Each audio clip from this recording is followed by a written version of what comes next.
వైఎస్ఆర్ జిల్లాలో కూడా వైఎస్ఆర్సీపీ కథం తొక్కింది. కడపలో వైఎస్ఆర్సీపీ ఆందోళనకు సంబంధించి వివరాలు మా ప్రతినిధి శ్రీనివాస్ అడిగి తెలుసుకుందాం. శ్రీనివాస్, ఉన్నారా మీరు? ఏంటి అక్కడ పరిస్థితి? హరి, పెద్ద ఎత్తున వైఎస్ఆర్ కాంగ్రెస్ పార్టీ ఆధ్వర్యంలో డిఎస్సిలో జరిగినటువంటి అక్రమాల మీద ఏదైతే విద్యాశాఖ మంత్రిగా ఉన్నటువంటి నారా లోకేష్ రాజీనామా చేయాలి, జరిగినటువంటి అక్రమాల మీద సిబిఐ ఎంక్వైరీ చేయాలని చెప్పేసి డిమాండ్ చేస్తూ, అంతేకాకుండా విద్యా రంగంలో ఉన్నటువంటి సమస్యలన్నింటినీ కూడా పరిష్కరించాలని చెప్పి ఈరోజు ర్యాలీకి చేపట్టినటువంటి పరిస్థితి ఉంది. వైఎస్ఆర్ జిల్లా కేంద్రంలో ఇప్పుడు మన దగ్గర అంజాద్ బాషా గారు ఉన్నారు, మాజీ డిప్యూటీ సీఎం. ఆయనతో మాట్లాడదాం. చెప్పండి సార్, ఏమి డిమాండ్ చేస్తున్నారు ఈ ర్యాలీ ద్వారా మీరు?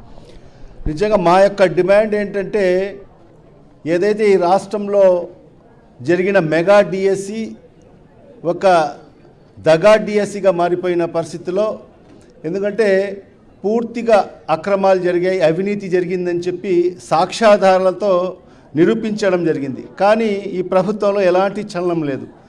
తద్వారా ఈరోజు వైఎస్ఆర్ కాంగ్రెస్ పార్టీ మరి మెగా డిఎస్సి పైన సిబిఐ ఎంక్వైరీ వేయాలి, మరి లేకపోతే మరి మన విద్యాశాఖ మంత్రి లోకేష్ రాజీనామా చేయాలి. మరి అదేవిధంగా 3,000 రూపాయలు నిరుద్యోగ భృతి ఇస్తా అని చెప్పి ఇప్పటికీ 26 మాసాలు అయింది. ఏ ఒక్క నిరుద్యోగి కూడా ఒక్క నయా పైసా నిరుద్యోగ భృతి అందలేదు. మరి ఆ నిరుద్యోగ భృతి వెంటనే చెల్లించాలి.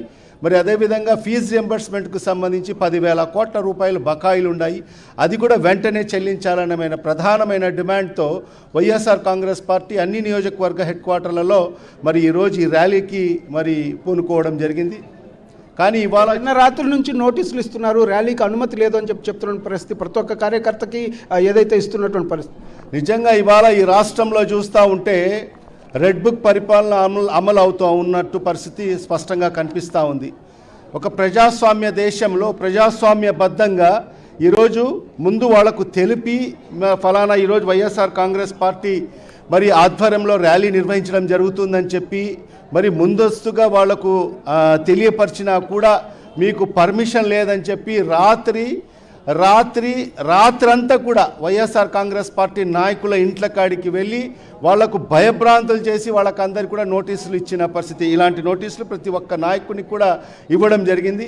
మరి ఈ రకంగా చూస్తూ ఉంటే ఈరోజు మనం ప్రజాస్వామ్య దేశంలో ఉండామా లేక రాచరిక రాజ్యంలో ఉన్నామని చెప్పి అనుమానం కలిగే పరిస్థితి మరి ఈరోజు మన రాష్ట్రంలో ఉంది. ఎందుకంటే ఇవాళ ప్రజాస్వామ్యబద్ధంగా ప్రతి ఒక్కరికి, ప్రతి పౌరుడికి కూడా హక్కు ఉంది. ప్రజాస్వామ్యబద్ధంగా ఆ ప్రభుత్వాన్ని నిలదీసేదానికి, ప్రశ్నించడానికి వాళ్ళకి హక్కు ఉంది. కానీ ఇవాళ మన రాష్ట్రంలో మాత్రం ప్రశ్నించడానికి వీలు లేదు. ఖచ్చితంగా మనం ఏం చేసినా కూడా మీరు సహించుకుంటూ ముందుకు ఉండాల్సిందే అని చెప్పే పరిస్థితి ఈరోజు మన రాష్ట్ర పరిస్థితి ఉంది. కాబట్టి ఖచ్చితంగా వైఎస్ఆర్ కాంగ్రెస్ పార్టీ ఇప్పటికే చూస్తున్నాం, పోలీసులందరూ కూడా మోహరించడం జరిగింది అన్ని చోట్ల కూడా.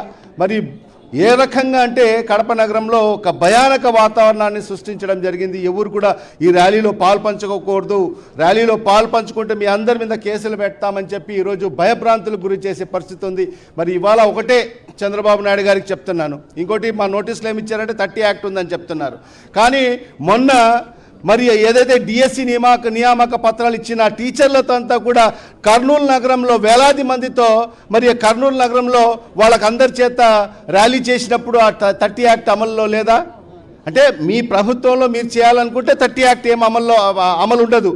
కానీ ప్రతిపక్ష పార్టీకి సంబంధించిన ఏదైనా కార్యక్రమం చేయాలంటే 30 యాక్ట్ అమల్లోకి వస్తుంది.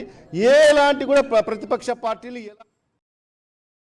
మరిన్ని అప్డేట్స్ కోసం ఛానల్ ను సబ్స్క్రైబ్ చేయండి.